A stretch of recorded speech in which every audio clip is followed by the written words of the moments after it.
2月12日到摩洛哥的第7天，7点钟帐篷外还是漆黑一片，赶紧到饭厅匆匆用过早餐。我在8点钟赶到营地外边的沙丘上看撒哈拉日出，四周一片寂静，大漠尚未苏醒，坐在沙丘上静静等待大漠日出。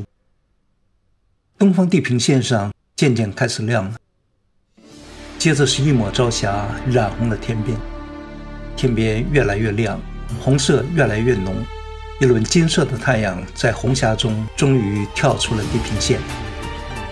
大漠上的太阳出场没有那么震撼，也不华丽，甚至有些低调，连轮廓都有些模糊，但是它却唤醒了大漠上的万物和生灵，赋予了他们新的一天。还是昨天的司机送我们回到了伊尔福德，给了司机100迪拉姆的小费。导游常常说，在你们那儿也就是几个$的事儿。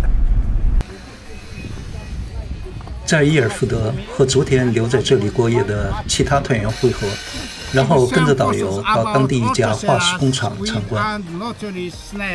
用沧海桑田描述这片大漠可能不完全准确，因为在这里没有桑田，只有戈壁黄沙。但这里的确也曾经是一片沧海汪洋，大漠下有丰富的古水下生物化石，现在当地人把它挖出来，加工成各种家具、台面、摆件等等。This one that we call sand rose or desert rose, it's made naturally in the big dunes by sand, silicate, wind, rain. 离开伊尔福德，汽车在大漠上行驶，这些一排排的土堆就是大漠里的生命之泉，取水用的水井。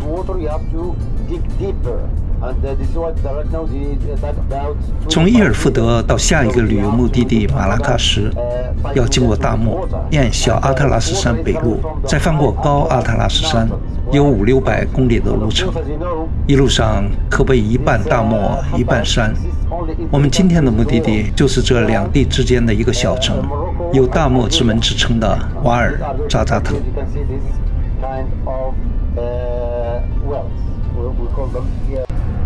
God, country, our homeland, and the king.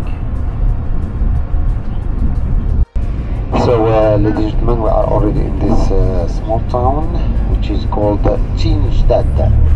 T-I-N-G-D-A-D. Tinstad. It is a small town. There are 30.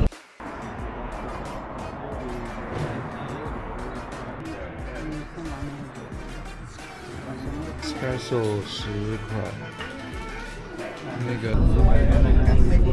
跟团旅游带你购物，看来中外都是一个路子，免不了。还好这里还没有过分到让你反感、强买硬塞的程度。了解一下当地的土特产和风土人情也挺好。这是一家波柏尔人的作坊，制作经营当地特色的各种地毯。在摩洛哥，除了超市，买东西可能都要砍价。如果你有意愿，店家会把你单独领到另外一个房间里细谈。在沙漠里跋涉的人，心中最向往的，想必一定是远方的那一片绿洲了吧？它给人以希望和力量，让人不畏路途艰辛，穿越戈壁和沙漠。眼前就是撒哈拉大漠中的这样一片绿洲——廷吉尔绿洲。绿洲长约30公里，宽约4公里。它的北面是高阿特拉斯山，南是小阿特拉斯山，中间是托德拉河。从这里向北不远，就是摩洛哥著名的托德拉峡谷。托德拉河从高阿特拉斯山上流下，经过托德拉峡谷，在这里变宽，在戈壁沙漠中滋润出这片绿洲。放眼望去，周围高山环绕，谷地里椰枣树林郁郁葱葱，泥砖房舍点缀其中。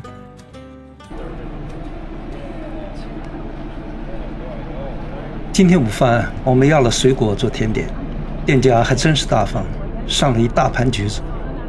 同桌的团友一起吃，还没吃完。橘子新鲜，很甜，多汁。离开饭店，继续向北，向托德拉峡谷方向行驶。不一会儿，到达托德拉峡谷。托德拉峡谷的宽度只有10几米，高度有200-300米。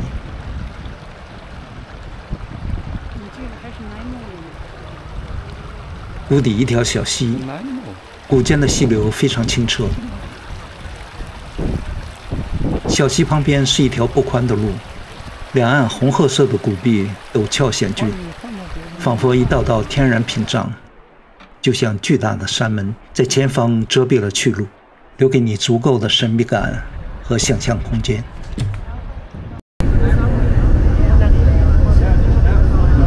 现在我们来到的是达德什山谷中的一个小镇格拉特姆古纳。这个小镇又号称是玫瑰谷，盛产玫瑰以及玫瑰产品，像是香水、玫瑰水、精油和化妆品等等。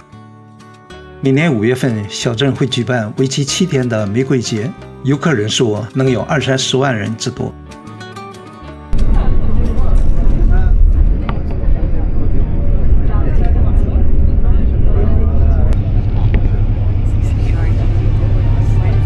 晚上8点多钟，我们终于到了大漠之门瓦尔扎达特。明天我们就要跨出这座大门，正式告别撒哈拉了，去往红城马拉喀什。